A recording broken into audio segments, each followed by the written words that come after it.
We also, that's for research, so we'll take all the results from the testing, send it back to the research department, where we're always trying to improve the test, develop new tests, and, just get a better product for the people who are coming in. And some of these tests have been honed since the 1920s. This actually was one of the first tests, the tweezer dexterity, that Johnson O'Connor developed when he was working at General Electric.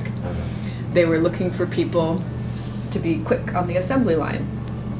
And when they did made those little miniature electronic circuits, and looking for people to be quick. And in fact, the light bulb moment for Johnson O'Connor was when we had early versions of a dexterity test, 2 different ones, and had the same pool of people that he was giving the test to repeatedly, and found that the people who were fastest the first time giving the test were fastest always.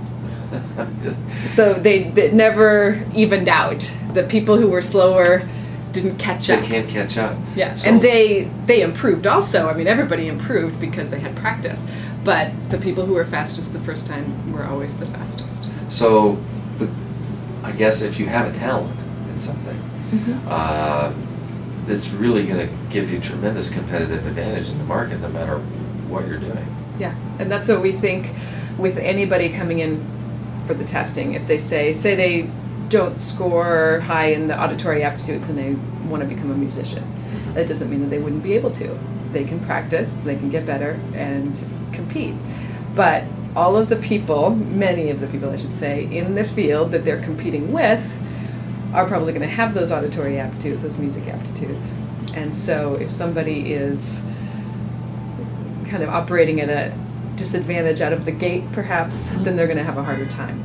So we think that if there's at least a relatively close match between what your aptitudes are and what your job is asking you to do and the aptitudes of the other people in the field, then you're going to have more success. All other things being equal, talent's going to keep you ahead.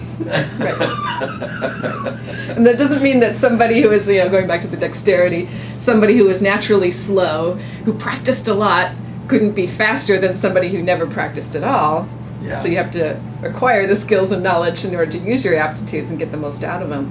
But we think you do have that natural advantage.